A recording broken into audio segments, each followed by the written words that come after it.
Hello नमस्कार दोस्तों, आप सभी का बेस्ट फॉर सक्सेस में स्वागत है। और आज जो हम प्रैक्टिस सेट 1 ही करेंगे, लेकिन ये क्लास आपका 2 होगा, जिसमें कि आपका क्लास जो है मैथ का चैप्टर देखिए हिंदी का 1 से लेकर 35 तक आपका हिंदी की क्वेश्चन कराते हैं। और वहीं फिर आपका 36 से लेकर 50 तक आपका इंग्लिश का क्वेश्चन रहता है।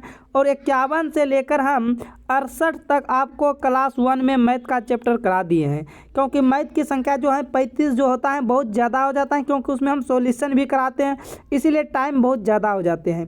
तो हम आधा आधा करके जो है वीडियो अपलोड कर रहे हैं।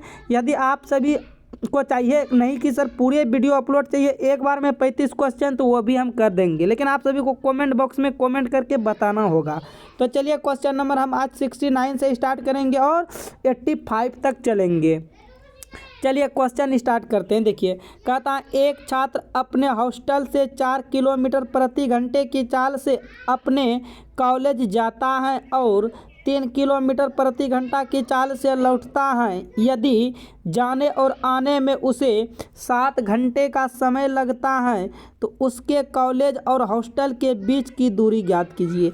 यानी कि उनके कॉलेज और हॉस्टल के बीच की दूरी जो होगा क्या होगा। एक छात्र अपने हॉस्टल से देखिए 4 किलोमीटर प्रति घंटा, आप यहाँ पे 1/d यानी कि इस तरह लिख सकते हो, 1/3 की चाल से जाता है तो और 1/4 की चाल से जाता है, तो इसे टाइम लग जाता है। देखिए 7 घंटे का टाइम लगता है। ये टोटल हो जाएगा आपका, देखिए नीचे एलसीएम कितना आएगा 12, 3 चौक 12 हो जाएगा और ये 4 तिया 12 हो जाएगा, बराबर 7 हो जाएगा। ठीक है, तो ये एक बराबर देखिए कितना हो जाएगा, ये इधर जाके गुना हो जाएगा तो बरसते 84 हो जाएगा। लेकिन कितना टाइम लगता था ये आपको देखिए बताना है। टाइम आपको 7 घंटा लगता था, यदि उस आप टाइम से डायरेक्ट भाग दे देते हो तो बरसते 84 कट जाता है। यानी कि उनकी दूरी जो होगा घर से और हॉस्टल तक की दूरी 12 किलोमीटर होगा। तो देखिए किस ऑप्शन में है 12 किलोमीटर, तो 12 किलोमीटर ऑप्शन बी में है, तो आपका सही जवाब जो हो जाएगा बी हो जाएगा। चलिए आगे की तरफ बढ़ते हैं, क्वेश्चन नंबर 70 देख लेते हैं। क्वेश्चन नंबर 70 में देखिए कहता है, सुरेश एक कार्य को 10 दिन में पूरा कर सकता है और रमेश उसी कार्य को 12 दिन में पूरा कर सकता है। उन दोनों के द्वारा 4 दिन तक एक साथ कार्य करने के बाद कार्य कितना भाग शेष बचेगा। देखिए ये टाइम एंड वर्क का क्वेश्चन और बहुत सिंपल क्वेश्चन होते हैं। आप यहाँ पर देखिए इसको लिखिए, सुरेश क्या कहते हैं 10 दिन में कार्य करते हैं, ठीक लिख दिए। और रमेश उसी कार्य को 12 दिन में कार्य करते हैं। तो आप पहले देखो ये टोटल यानी कि वर्क कितना है, 10 और 12 का आप एलसीएम लीजिए। यदि आप 10 और 12 का एलसीएम लेते हैं तो 10-12 का एलसीएम कितना हो जाता है, तो 10 और 12 का एलसीएम 60 आएगा। यानी कि ये हो जाएगा, अब इस तरह हम बोल सकते हैं 10 छक 60 और 12 पंचे 60। यानी कि सुरेश एक दिन में 6 काम करते हैं, तब जाकर 10 काम जो है समाप्त होता है। और वहीं रमेश एक दिन में 5 काम करता है, तब जाकर 12 काम समाप्त होता है। लेकिन साथ दोनों देखिए ये 4 दिन तक किया है। और देखिए एक दिन में सुरेश 6 काम करता है और रमेश 5 काम करता है, तो एक दिन में कितना काम हो गया, तो आप बोलिएगा 11 काम हो गया। लेकिन वह दोनों मिलकर 4 दिन तक 7 काम किया, तो इसका मतलब कि 44 काम तो हो चुका है। 60 काम में से जब 44 काम हो गया है, तो अब बताइए बचा कितना शेष काम, तो शेष काम बचा है 16। अब कहता है देखिए शेष काम 16 बचा है। अब कहता है उसके बाद कि 7 कार्य करने के बाद कार्य कितना भाग शेष बच गया, 16 बचा है। कितना में से, तो 60 में से ही तो बचा है। यानी कि देखिए ये 60 में से 16 कम बचा, आप इस तरह लिख सकते हो। आप इसको कटा सकते हो, 4 चौक 16 और ये 15 चौकी 60। यानी कि शेष कम कितना बचा है, तो शेष कम 4/15 अभी भी बचा है। यानी कि ऑप्शन डी जो हो जाएगा आपका सही जवाब हो जाएगा। उम्मीद करते हैं कि आपको समझ में आ गया होगा। चलिए आगे की तरफ बढ़ते हैं, क्वेश्चन नंबर 71 देखते हैं। क्वेश्चन नंबर देखिए 71 क्या है। 71 है, 2 अंकों की वह संख्या ज्ञात कीजिए जिसके अंकों का योग 8 है और इसमें से 36 जोड़ने पर प्राप्त संख्या मूल संख्या के अंकों को उलटने पर प्राप्त संख्या के बराबर होती है। आपको देखो ये क्वेश्चन को है डायरेक्ट बाय द ऑप्शन बनाना है। कैसे बनाना है, इस क्वेश्चन को आपको ऑप्शन से ही उठा लेना है, ऑप्शन से बनाना है, ठीक है। तो चलिए ऑप्शन से ही बनाते हैं। पहला तो बोला कि 2 संख्याओं का योग 8 होना चाहिए। देखिए 7 1 8, 5 3 8, 6 2 8, 2 6 8, यानी कि ऑप्शन से योग तो 8 हो रहा है। लेकिन अब देखिए पहला ऑप्शन को आप उठाते हो, यदि 71 में से हम 36 जोड़ दें, 71 में से यदि हम 36 जोड़ दें तो ये हो जाएगा 6 1 7 7 3 7 3 10, यानी कि फिर इनको यदि हम क्रॉस में पलट दें तो ये देखिए क्या मूल संख्या के बराबर हो रहा है। ये यानी कि 71 यानी कि 701, जैसे 107 को पलटेंगे फिर 71 के बराबर होना चाहिए, तो नहीं हुआ। इसका मतलब ये ऑप्शन गलत हो गया। आप ऑप्शन बी को चेक कर सकते हो। 35, इसमें यदि आप 36 योग करेंगे 6 5 11 होगा, 3 3 6 1 7 होगा। इन संख्या को दोनों को पलट दीजिए तो ये 1 हो जाएगा, ये 7 हो जाएगा। क्या ये जो है 35 के बराबर हुआ? नहीं हुआ। इसका मतलब ये भी ऑप्शन क्या है, गलत हो गया। तो चलिए आगे ऑप्शन है, अब सी और डी को चेक करते हैं।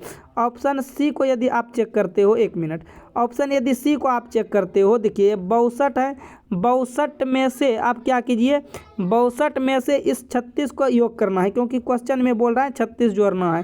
तो आप 36 को जोड़ते हैं तो कितना होता है, 98 होता है। इन्हीं संख्या के कहता है अंकों को पलट दिया जाए, तो अंकों को पलट देंगे तो 89 बन रहा है। लेकिन बनना कितना चाहिए, तो बनना चाहिए आपका देखिए 62 बनना चाहिए, नहीं बना। इसका मतलब ये भी नहीं होगा। ऑप्शन डी को भी आप चेक कर सकते हो। जैसे देखिए 26 है और 26 में से आप 36 जोड़ेंगे, 6 6 12 होगा, 3 2 5 1 6 होगा। इन संख्या को आप बदलिए, ये 2 होगा और ये 6 होगा।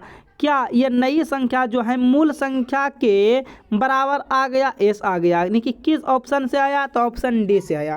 तो आपका सही जवाब ऑप्शन क्या हो जाएगा, डी हो जाएगा, ठीक है। तो आगे की तरफ बढ़ते हैं, क्वेश्चन नंबर 72 देखते हैं। और 72 जो है एवरेज से क्वेश्चन आपको खुद से बनाना है। 72 का आपको क्या करना है, खुद से बनाना है और बताना है क्या होगा, कमेंट बॉक्स में कमेंट करके, ठीक है। तो चलिए हम आगे की तरफ बढ़ जाते हैं। यानी कि देखिए इसका न्यूनतम संख्या संभावित पूछ रहा है, तो न्यूनतम संख्या ऑप्शन डी हो जाएगा, ठीक है। थोड़ा सा हम चलते हैं आगे स्पीड में। क्वेश्चन नंबर देखिए 73 देखिए 73 भी आप बहुत अच्छे तरीके से बना सकते हो। यहाँ पर ऑप्शन से ही देखिए, यहाँ पर n का मान रखिए उठाकर, ऑप्शन से ही यहाँ पर रखिए इकाई स्थान पर आने वाले अंक ज्ञात कीजिए जहाँ n एक पूर्ण संख्या है। तो पूर्ण संख्या कहाँ से स्टार्ट होता है, तो 0 से स्टार्ट होता है। तो सबसे पहले आप देखिए ऑप्शन से ही स्टार्ट रखिए, उठाकर 0 रखेंगे, 124 पर पावर 0 रखिए, फिर प्लस है तो प्लस, फिर 124 इंटू n प्लस क्या होगा 1, यानी कि n का मान 0 रख दीजिए और यहाँ पर 1 हो जाएगा।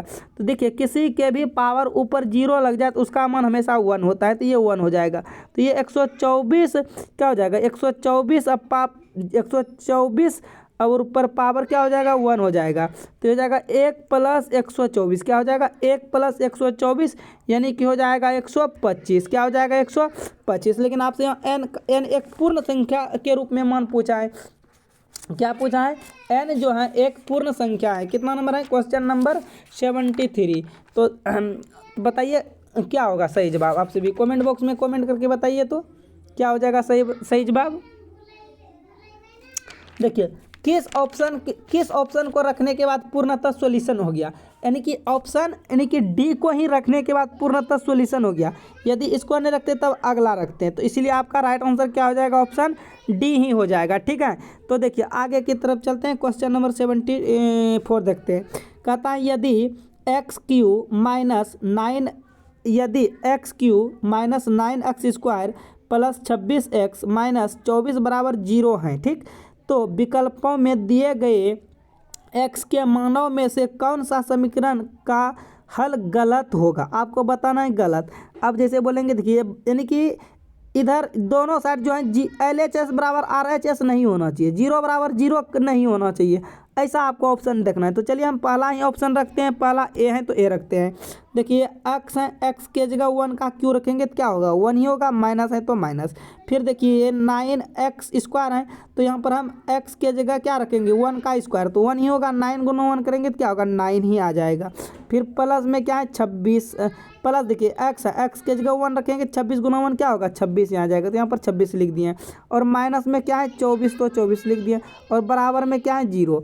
यदि ये 0 के बराबर यदि हो जाएगा तो आंसर नहीं होगा, यदि 0 के बराबर नहीं होगा तो आंसर हो जाएगा।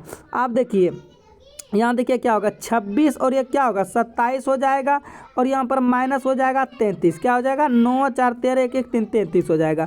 यदि आप इसको घटाते हो तो ये हो जाता है -6 बराबर 0। क्या ये 0 बराबर 0 हुआ, नहीं हुआ।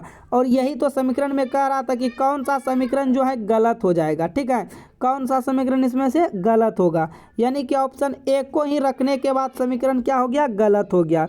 इसीलिए आपका सही जवाब क्या हो गया, ऑप्शन ए हो गया, ठीक है। चलिए आगे की तरफ बढ़ते हैं, आगे देखते हैं क्वेश्चन नंबर 75 में देखिए दिया गया है x माइनस वाई बराबर 5, क्या दिया गया है x माइनस वाई बराबर 5 और एक्स वाई बराबर 15, तो X Q minus Y Q का मान ज्ञात कीजिए। यानी कि आप सभी पढ़े होंगे बचपन में A cube minus B cube का फार्मूला, तो उसी प्रकार ये जो है फार्मूला है X Q minus Y cube, क्या है X Q minus Y cube, ये X Q minus Y Q का फार्मूला है। आपको कुछ नहीं करना है, यहाँ पर देखिए फार्मूला बैठा देना है। चलिए हम फार्मूला आपको लिख देते हैं बहुत अच्छे तरीके से, ठीक है। तो ये देखिए X Q minus Y cube, ठीक है। तो X Q minus Y Q का फार्मूला क्या होता है, एक्स माइनस वाई का whole cube, X minus Y का whole cube plus 3xy into X minus Y, यह फार्मूला होता है। तो आप देखिए x माइनस वाई का मान कितना है 5 है, तो यहाँ पर आप देखिए 5 का क्यूब कीजिए, आप डायरेक्ट करते चले जाइए, 5 का क्यूब कीजिए, प्लस है तो प्लस 3 और एक्स वाई का मान कितना है 15 है, तो आप इस जगह 15 रख दीजिए, ठीक है। फिर देखिए इंटू गुना हो जाएगा, x माइनस वाई का मान फिर कितना है 5 है तो 5 रख दीजिए। अब कुछ नहीं करना है, सिंपल इसको देखिए सॉल्यूशन कर देना है। 5 का क्यूब होता है 125 प्लस, और ये हो जाएगा देखिए 5 या 15 और 15 15 यहाँ 225। अब ऐड कर देना, ये 5 और 5 हो गया 10 के 0 2 2 4 1 5 और 2 1 3 हो जाएगा, यानी कि 350 जो है इसका सही जवाब हो जाएगा। देखिए किस ऑप्शन में है 350, तो ऑप्शन सी में है, तो आपका राइट आंसर सी हो जाएगा। उम्मीद करते हैं कि आपको समझ में आ गया होगा। चलिए आगे की तरफ देखते हैं। देखिए अगला क्वेश्चन है 76, कहता है कि 66,049 का वर्गमूल ज्ञात कीजिए। यदि आप वर्गमूल का क्लास नहीं देखे हैं तो जाइए बेस्ट फॉर सक्सेस पर प्ले लिस्ट में, और प्ले लिस्ट में बेसिक क्लास करके डाला हुआ है, उसमें वर्गमूल घनमूल स्क्वायर रूट सब चीज़ मिल जाएगा। आप सभी देखिए उस वीडियो को और आपको 100% समझ में आएगा। यदि नहीं आएगा तब फिर हमें कहना है कि सर हमें समझ में नहीं आया, लेकिन हम कोशिश करते हैं यहाँ भी समझाने के लिए। देखिए यानी 100% आपको समझ में आएगा ही। तो यहाँ देखिए 66 0 और 49 है, ठीक है। तो इसका वर्गमूल निकालना है, क्या निकालना है, वर्गमूल निकालना है। वर्गमूल का मतलब क्या होता है, स्क्वायर 2 करना। तो आप पीछे से गिनकर 2 अंक सेपरेट करो, जैसे 9 और 4 पीछे से गिनेंगे तो ये 2 अंक सेपरेट हो गया। अब बताइए 9 जो है 0 से लेकर 9 तक के स्क्वायर में किसके स्क्वायर के लास्ट में 9 आता है, तो बोलिएगा 3 के स्क्वायर में आता है और ये 7 के स्क्वायर में आता है। 3 के भी स्क्वायर के लास्ट में आता है और 7 के भी स्क्वायर के लास्ट में आता है। तो ऑप्शन में देखिए इकाई में 3 अंक यहाँ भी हैं, 7 यहाँ भी हैं, 7 यहाँ भी 3, यानी कि ऑप्शन में भी चारों आंसर हो सकता है। अब देखिए जैसे ये लिखिए, इसको आप इधर वाले संख्या को भूल जाना है। अब देखिए 660 जो है ये किन के स्क्वायर के अगल बगल में है, तो बोलिएगा 25 का स्क्वायर तो 625 होता है, 26 का स्क्वायर 676 हो जाता है, यानी कि 26 का स्क्वायर ज़्यादा हो जाता है। आपको ज़्यादा वाला नहीं लेना है, जस्ट कम वाला लेना है। तो जस्ट कम वाला आप कौन लीजिएगा, 26 का स्क्वायर 676 और 25 का स्क्वायर 625, तो आप बोलिएगा 25 वाला लेंगे, तो यहाँ भी 25 हो जाएगा और यहाँ भी 25 हो जाएगा। 253 257, यह तो आंसर होगा 253, यह तो 257। ऑप्शन सी और डी तो आपका हो गया गलत। अब ये दोनों में आप कैसे जानिएगा कि या तो 253 आंसर होगा या तो 257 आंसर होगा।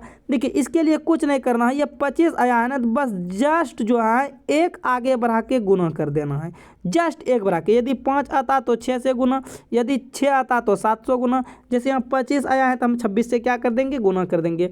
तो आप सभी जानते हो 25 छक क्या होता है, 150 होता है। कई रहा 15, फिर 25 दूना 50, इसको जोड़ दीजिए तो हो जाएगा 5 और 5 1 6 650।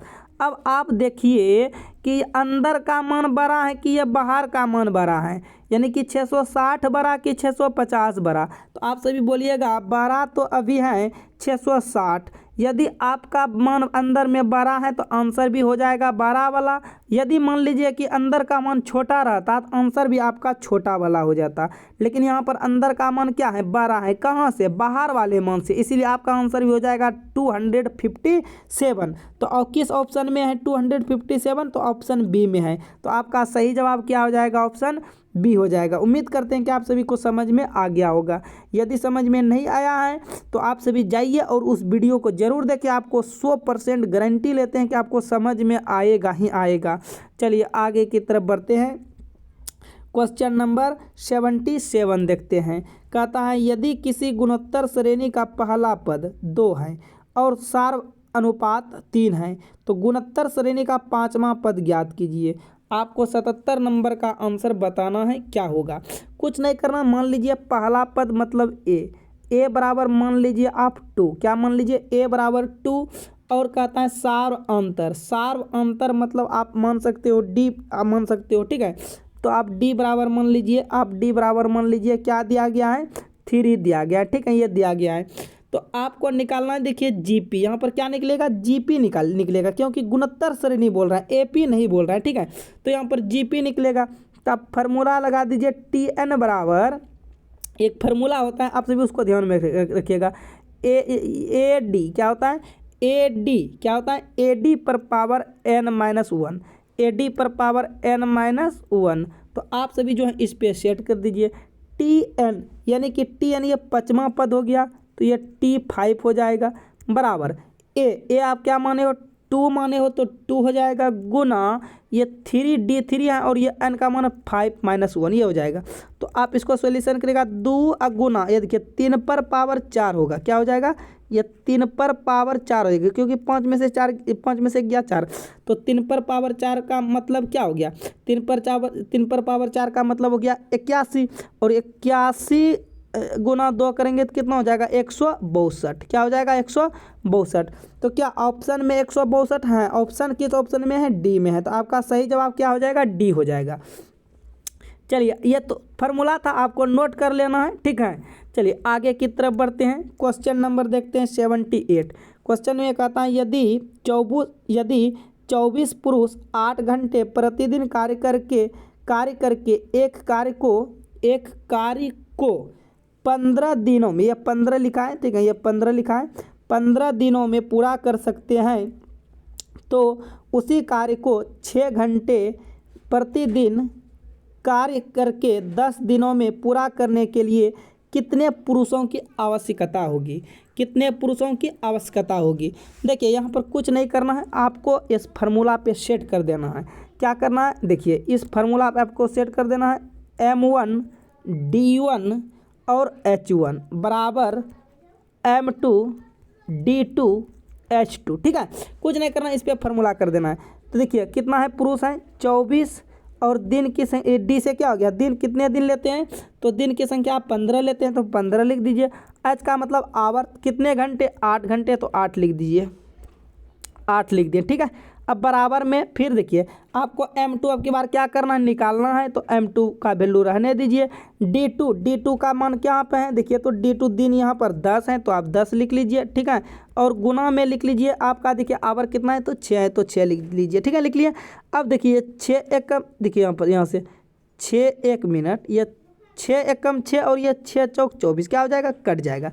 फिर देखिए ये 5 दूना 10 और ये 5 तिया 15 कट जाएगा। फिर देखिए ये 2 एकम 2, 2 चौक 8 कट जाएगा।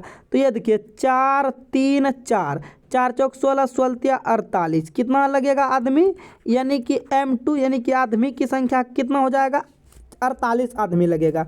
टोटल आदमियों की संख्या कितना लगेगा, 48 लगेगा। उम्मीद करते हैं कि आप सभी को समझ में आ गया होगा। चलिए आगे की तरफ बढ़ते हैं। क्वेश्चन नंबर देखते हैं कितना है, 79। ठीक है, तो 79 क्वेश्चन है, दो संख्याओं का अनुपात 9:5 है। ठीक, यदि बड़ी संख्या में 9 जोड़ा जाता है और छोटी संख्या में से 5 घटाया जाता है तो प्राप्त बड़ी संख्या छोटी संख्या के 3 गुना के बराबर होती है, तो संख्या ज्ञात कीजिए। देखिए कुछ नहीं करना है आपको, देखिए सिंपल क्वेश्चन है। यहाँ पर क्या क्वेश्चन बोल रहा है, दो संख्याओं का अनुपात। तो मान लीजिए आप इस तरह से क्या कहते हैं, 1 मिनट, यदि आप सभी को इस तरह हम कर लें तो जगह जो है आपके पास थोड़ा ज़्यादा हो जाता है। ठीक है ना, मान लीजिए देखिए दो संख्या है, कितने संख्या है, दो संख्या है। इस तरह मान लीजिए ये आपका दो संख्या है और ये दो संख्या का अनुपात 9:5 है। आप अनुपातिक राशि में x लगा लिया करो, कोई दिक्कत नहीं है। तो ये लिख लिया 9:5x। ठीक है, अब उसके बाद देखिए क्या कहता है, बड़ी संख्या में, अच्छा हाँ, बड़ी संख्या में 9 जोड़ लिया जाता है। आप बड़ी संख्या में से 9 को जोड़ लो, तो 9 देखिए जोड़ लिए। अब उसके बाद फिर कहता है छोटी संख्या में 5 घटा लिया जाता है। तो आप छोटी संख्या में से 5 घटा लिए 5 जैसे घटाएं, उसके बाद प्राप्त संख्या बड़ी संख्या छोटी संख्या की 3 गुना हो जाता है। छोटी संख्या जो है 3 गुना हो जाती है। जैसे ये 3 गुना हो जाता है तब संख्या आपस में क्या हो जाता है, इक्वल हो जाता है।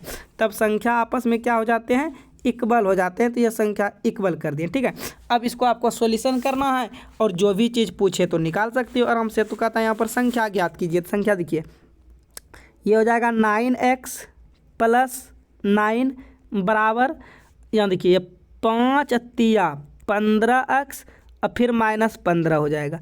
x वाले टर्म को आप एक साथ कर सकते हो।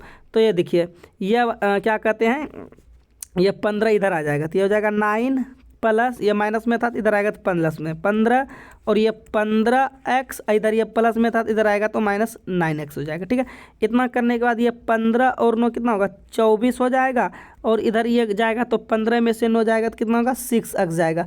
तो ये 6 चौक 24 कट जाएगा। यानी कि x का वैल्यू कितना आया, तो आप बोलिएगा कि x का वैल्यू जो है, x का वैल्यू 4 आया है। ठीक है, तो अब यहाँ से पूछा क्या गया है, पूछा है संख्या। तो एक संख्या आपका 9 है, तो देखिए 1 बराबर 4, तो 9 बराबर 9 चौक 36 हो जाएगा। और ये एक संख्या 5 है तो और ये 5 चौक 20 हो जाएगा, यानी कि 36 और 20 हो जाएगा। तो देखिए किस ऑप्शन में है 36 20, तो ऑप्शन ए में है। तो आपका सही जवाब ऑप्शन ए हो जाएगा। ठीक है, चलिए आगे की तरफ बढ़ते हैं। ऐसे करके आपको बनाना था। चलिए क्वेश्चन नंबर देख लीजिए आप, 1 मिनट। हाँ, क्वेश्चन नंबर जो है थोड़ा सा कोई बात नहीं, थोड़ा सा दिक्कत है। चलिए हाँ आ गया। चलिए क्वेश्चन नंबर आप सभी को जो है 18 बताना है। कहता है निम्नलिखित में से कौन सी सबसे छोटी है, आपको बताना है इन चारों में से कौन सबसे छोटी है। तो आपको देखिए हम एक तरीका बताते हैं, एकदम बहुत सिंपल तरीका। ये जितने भी नीचे में दिख रहा है हर में 6 9 5 7 का आप एलसीएम ले लीजिए। तो बताइए कितना एलसीएम हो जाएगा। एलसीएम तो लेने जानते हो सभी, है ना। तो ये इसका एलसीएम हो जाएगा 3 × 3 और इस ये 7 और ये 5 और ये हो जाएगा 2। तो हम बता दें एलसीएम इसका हो जाएगा 5 दूना 10, 10 सत्ते 70, 9 सत्ते 63, 630 होगा। एलसीएम कितना होगा, 630। अब क्या कीजिए, ये 630 जो एलसीएम आया है इन सभी संख्या में गुना कर दीजिए। यानी कि ये हो जाएगा 7/6 गुना 1 मिनट गुना 630 कर दिए। फिर गुना कीजिए 7/9 गुना 630। फिर गुना कीजिए 4/5 गुना 630। फिर गुना कीजिए 5/7 गुना 630। अब देखिए इसके आप अंश अपॉन हर के रूप में था तो नहीं बता सकते थे। अब देखिए इजीली बता सकते हो। यहाँ देखिए ये क्या हो जाएगा, ये कट जाएगा 6 एकम 6 और ये 0 6 5 30 कट गया। आप इनको गुना कर लो, ये 7 5 35 और ये 7 आ जाएगा। ठीक है, ये कितना आ जाएगा, देखिए ये 700 35 आएगा, ठीक है। फिर देखिए ये 9 सत्ते 63, ये 70 बार में कट जाएगा, तो ये हो जाएगा 7 सत्ते 49, 490। उसके बाद देखिए कई बार में कटेगा, 5 एकम 5, 5 दूना 10, 5 छक 30, यानी कि ये देखिए 126 बार में कट गया। और आपको 126 गुना 4 करना है, ये 6 चौक 24, और ये फिर 4 दूना 8, 8 दू 10, और 4 एक 5, 504 आया। फिर यहाँ से कटा सकते हो 7 63, और ये 9 5 45, कितना आया 450 आया है, ठीक है। अब बताइए कौन कहता है छोटी संख्या, तो बताइए 750, 490, 504, 450 में कौन आपको छोटा दिख रहा है। तो आप कहिएगा छोटा तो सबसे 450 है, तो 450 देखिए पहला दूसरा तीसरा चौथा स्थान पे है। इसका मतलब ये 5/7 जो है सबसे छोटी संख्या है। आपका सबसे छोटी संख्या कौन आ गया, 5/7। यदि यहीं पर आपसे सबसे बड़ी संख्या पूछता तो सबसे बड़ा इसमें कौन है 735, तो ये 7/6 जो हो जाता आपका सबसे बड़ी संख्या। लेकिन आपसे यहाँ पर पूछा क्या गया है, सबसे छोटी संख्या, तो सबसे छोटी संख्या हो जाएगा 5/7। आज याद रखिएगा, हम इसको अब हटा रहे हैं, तो 5/7 देखिए किस ऑप्शन में है, तो 5/7 आप कहिएगा कि ऑप्शन बी में है। तो आपका सही जवाब क्या हो जाएगा, ऑप्शन बी हो जाएगा, ठीक है। आप इसी तरह जो है आरोही अवरोही को भी आराम से सजा सकते हो इसी मेथड पे, ठीक है। या तो आप चाहे तो परसेंटेज में भी चेंज कर सकते, बहुत तरीके होते हैं। चलिए हम आगे की तरफ बढ़ते हैं, क्वेश्चन नंबर 81 देखते हैं, ठीक है। और 81 तो बहुत ही सिंपल क्वेश्चन है। और ये क्वेश्चन जो है क्या कहते हैं, 1 मिनट, थोड़ा सा कोई बात नहीं, थोड़ा सा हम इसको जूम कर लेते हैं ताकि आप सभी को दिखिएगा सही से। तो 81 नंबर जो क्वेश्चन है ना, ये आपका ग्राफ का क्वेश्चन है। किसका क्वेश्चन है, ग्राफ का। और मैं बता दूं 81 में से तो ये थोड़ा सा जो है कुछ भाग छोटा है, तो इसको देखिए ये जो है इस तरह से ये वाला भाग, और हाँ ये हो गया। और बता दूं मैं ये 45 है, 1 मिनट कोई बात नहीं, ये आपका है 45, ठीक है। और सारे का सारे जो है डिग्री पे है, 45 डिग्री, और ये जो है आपका 80 डिग्री है, ठीक है। अब चलिए आप बताइए कि इसका जो है सही जवाब क्या होगा। आपका क्वेश्चन जो है सही हो चुका है, ठीक है। बताइए क्वेश्चन 81 का क्या होगा। कहता है दिया गया पाई चार्ट महीनों में किसी परिवार के व्यय का डिग्रीवार विवरण दर्शाता है। परिवार की कुल आय 1,44,000 है, ठीक है। तो आपको बताना है शिक्षा पर व्यय ज्ञात कीजिए, यानी कि शिक्षा पर व्यय कितना है, ठीक है। तो देखिए ये 60 है, आपको हम दिखा दें एक बार फिर से, ये 60 है, ठीक है। बाकी बाद ये 105, 1 मिनट, ये 105 डिग्री नहीं, ये तो 70 आपको दिख रहा है, ठीक है। तो ये शिक्षा पर पूछ रहा है कितना है, तो आप बताइए कि टोटल कितना है। आप कुछ नहीं करना है, टोटल 1,44,000 है, ठीक है। अब शिक्षा पर कहता है, शिक्षा पर तो शिक्षा कितना है, मात्र 60 डिग्री है, तो शिक्षा मात्र 60 डिग्री है। अब जरा एक चीज़ समझना है, ये पूरे वृत्त जो है कितने का होता है, तो पूरे वृत्त बताइएगा आप 360 डिग्री का होता है। तो आप 360 डिग्री से सिंपल डिवाइड कर दीजिए, 1 0 1 0, और ये 6 चाक 36 कट जाएगा, ठीक है। और जैसे आप कटाइएगा ये फिर 6 दूना 12, और 6 चौक 24 पर 3 0 आ जाएगा।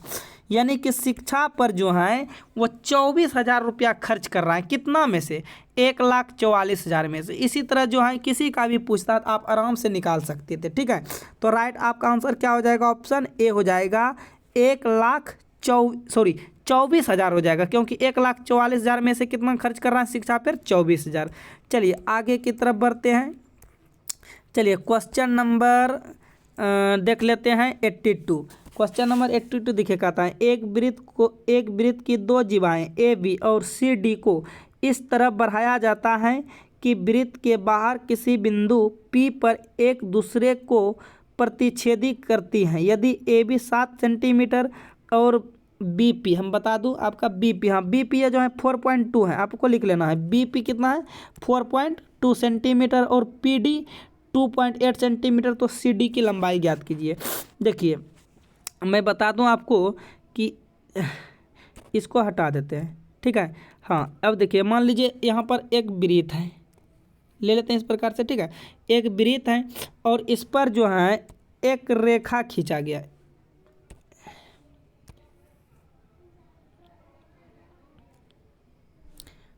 एक मिनट क्या हो रहा है, हाँ ठीक है। अब चलिए देखिए, यहाँ पर देखिए, मान लीजिए यहाँ पर एक बिंदु है और यहाँ से एक रेखा खींचा गया है, ठीक है। देखिए ये लाइन खींचा गया है, फिर एक लाइन जो है यहाँ से इस तरह से मिलाया गया है, ठीक है। अब ना आप दर्शा सकते हो, देखिए ये मान लीजिए कि ए है, मान लीजिए यह कट बी हुआ है, और ये मान लीजिए आप सी है, ठीक है, और ये आप मान लीजिए डी है, और ये मान लीजिए पी है, ठीक है। अब देखिए सी डी का ये वाला भाग ज्ञात करना, सी डी यानी कि यह भाग ज्ञात करना, मान लीजिए एक्स है, ठीक है। और ये वाला आपको दिया है कितना, 7 सेंटीमीटर, सारे का सारे सेंटीमीटर में, ये 4.2 सेंटीमीटर और ये है 2.8 सेंटीमीटर। आपको मात्र देखिए सी डी वाले भाग ज्ञात करना है। क्या ज्ञात करना है, सी डी वाले भाग ज्ञात करना है। तो आप यहाँ से देखिए क्या कर सकते हो, देखिए ये ए पी गुना बी पी, क्या कर सकते हो, ए पी गुना बी पी। अब बहुत सिंपल है, आप देखिए यहाँ से, आप यदि ए पी गुना बी पी ये किसके बराबर हो जाएगा, तो कहिएगा ए पी गुना बी पी तब हो जाएगा डी पी का, हाँ ये डी पी गुना सी पी के बराबर हो जाएगा। सही बोल रहा है, क्या हो जाएगा, डी पी गुना सी पी के बराबर हो जाएगा। तो आप क्या करना, इसी पर मान रख दीजिए। ए पी का मान देखिए, आप ए देखिए ये 7 है, ये 4.2 है, तो टोटल ए पी कितना होगा, 7 4 11। तो बोलिएगा ए पी का मान हो जाएगा 11.2 गुना बी पी का मान वही जो दिया है 4.2, ठीक है, बराबर डी पी का मान देखिए कहाँ से यहाँ कितना दिया है 2.8, तो आप यहाँ पर 2.8 रख दीजिए, ठीक है। अब उसके बाद क्या है सी पी, तो देखिए सी पी तो यहाँ से यहाँ तक है ना, ये गुना के रूप में तो होगा, लेकिन आपको एक बात का ध्यान देना है, ये हो जाएगा x प्लस 2.8। सी पी क्या होगा, x.2.8। क्यों होगा, क्योंकि आपको पूरा बताना है, यहाँ देखिए यहाँ से लेकर यहाँ तक बताना, इसीलिए, ठीक है। अब चलते हैं आगे। यदि आप आगे सॉल्यूशन करते हो तो ये 11.2 गुना 4.2 करते हो तो ये हो जाता है 16.8। क्या होता है, 16.8, और बराबर में हो जाएगा आपका, इसको यदि सॉल्यूशन करते हो तो 2.8 अब प्लस में हो जाएगा x। क्या होगा, प्लस में x हो जाएगा। आप सॉल्यूशन आराम से कर सकते हो, ठीक है। और फिर इसको यदि आप सॉल्यूशन करते इधर लाके घटाते हो, इधर आके, तो x बराबर हो जाता है 14 सेंटीमीटर। x बराबर क्या हो जाता है, 14 सेंटीमीटर। तो देखिए किस ऑप्शन में है 14 सेंटीमीटर, तो ऑप्शन सी में है। तो आपका सही जवाब क्या हो जाएगा, सी हो जाएगा, ठीक है। चलिए आगे की तरफ बढ़ते हैं। क्वेश्चन नंबर 83 देखते हैं। 83 तो बहुत ईजी क्वेश्चन है ना। देखिए कहता है यदि ए बी 2.3 और सी बी 5.6, तो ए बी सी का मान ज्ञात कीजिए। आपको ज्ञात किसका मान करना है, ए बी सी का। तो आप उसी क्रम में लिखिए जिसका मान ज्ञात करना है, ए बी और सी। ए बी कितना है 2.3, तो लिखिए सामने 2.3 लिख दिया। उसके बाद देखिए सी बी दिया है, क्या दिया है, सी बी, लेकिन हम लिखेंगे बी सी। ये सी बी जो है कितना है, सी बी आपका दिया गया है कितना, 5.6। यदि हम इसको b अनुपात c लिखेंगे तो क्या हो जाएगा, 6.5 बदल जाएगा। तो लिखिए b का मान कितना आ गया, 6.5। अब देखिए ये खाली स्थान जो आपको दिख रहा है, ये भर दीजिए बगल वाले संख्या से 3 से, क्योंकि बगल में 3 है। और ये खाली स्थान इधर जो दिख रहा है बगल में कौन है, 6 है, तो 6 से भर दीजिए। अब सिंपल इनको गुना कर दीजिए, आ जाएगा 6 दूना 12, 6 तिया 18, 3 पचे 15। कट रहा है तो कटा देना, कट रहा है, 3 चौक 12, 3 छाक 18, 3 पचे 15। यानी कि ए बी सी का मान जो आएगा 4:6:5। तो देखिए किस ऑप्शन में है, ऑप्शन डी में है। तो आपका सही जवाब क्या हो जाएगा, ऑप्शन डी हो जाएगा। चलिए आगे की तरफ बढ़ते हैं। क्वेश्चन नंबर देखते हैं 84। कहता है एक दुकानदार क्रय मूल्य से 40% अधिक पर अपने माल को अंकित करता है, यानी कि क्रय मूल्य से 40% अधिक रखता है और अंकित मूल्य पर 25% की छूट देता है। उसका लाभ या हानि प्रतिशत बताइए, बताना है आपको। क्वेश्चन नंबर 24 का आंसर क्या होगा। अब देखिए इस क्वेश्चन में मान लीजिए कि उसका सीपी होगा 100 रुपया, क्या होगा। अब मान लीजिए अभी तो सीपी पता नहीं, मान लीजिए उसका सीपी जो रहा होगा मात्र 100 रुपया रहा होगा। अब वो 40% क्या करता है, अंकित मूल्य करता है, तो उसका एमआरपी प्राइस कितना हो गया होगा। तो एमआरपी प्राइस आप बोलिएगा सर 140 रुपये हो गया होगा, कितना हो गया 140।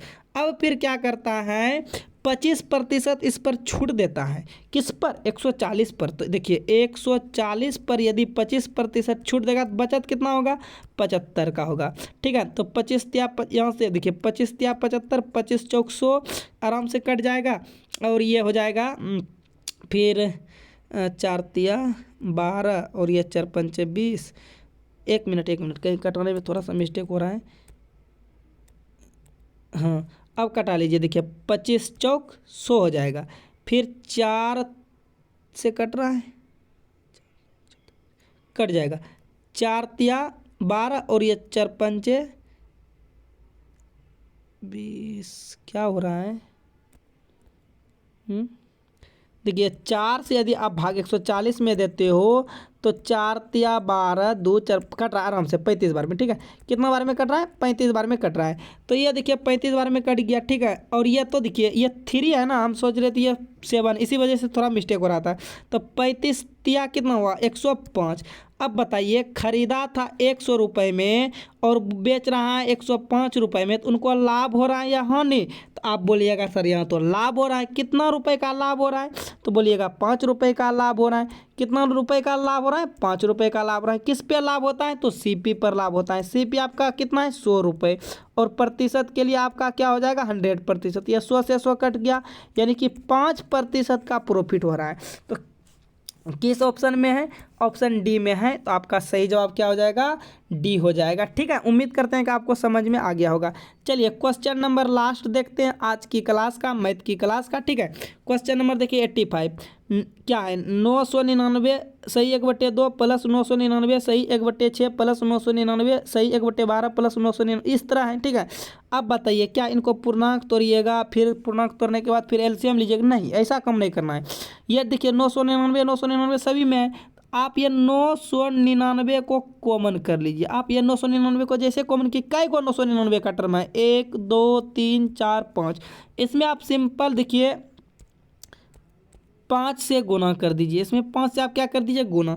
जैसे आप गुना किए प्लस था सभी में, तो आप प्लस लगा के उसके बाद जब 999 को आप कॉमन ले लिए, अंदर क्या बचा 1/2, अंदर क्या बचा 1/2 प्लस 1/6 प्लस 1/12 प्लस 1/20 प्लस 1/30, यही तो अंदर में बचा है ना।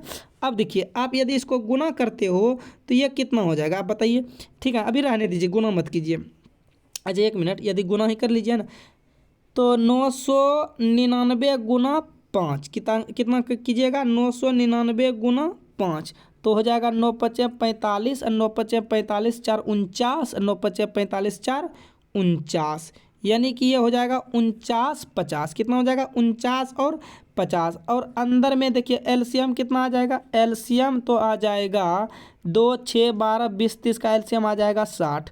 तो ये हो जाएगा 30, ये हो जाएगा 10 और ये हो जाएगा 12 पंचे 60, ये हो जाएगा 20 तिया 60 और ये हो जाएगा 10। तो जोड़िए 30 10 40 और 5 3 8 2 10 50, कितना आ रहा है ये देखिए 400, 1 मिनट 4995 और प्लस में आ जाएगा 50/60, ठीक है। तो ये 0 से 0 कट जाएगा, तो 5/6 बचा, यानी कि ये हो जाएगा आपका 4995/6। क्या हो जाएगा इस जगह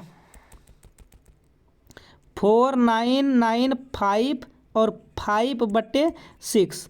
तो देखिए यानी कि क्या हो जाएगा 49 50 5/6। किस ऑप्शन में दिख रहा है, तो आप बोलिएगा ऑप्शन डी में दिख रहा है। तो आपका सही जवाब जो है ऑप्शन डी हो जाएगा। उम्मीद करते हैं कि आप सभी को बहुत अच्छे तरह से समझ में आ गया होगा। तो फिर मिलते हैं नेक्स्ट वीडियो पे। यदि आप वीडियो पर पहली बार हैं तो वीडियो को लाइक कर लीजिए, और चैनल पर भी पहली बार हैं तो चैनल को सब्सक्राइब कर लीजिए। अभी के लिए यहीं ऑल द बेस्ट।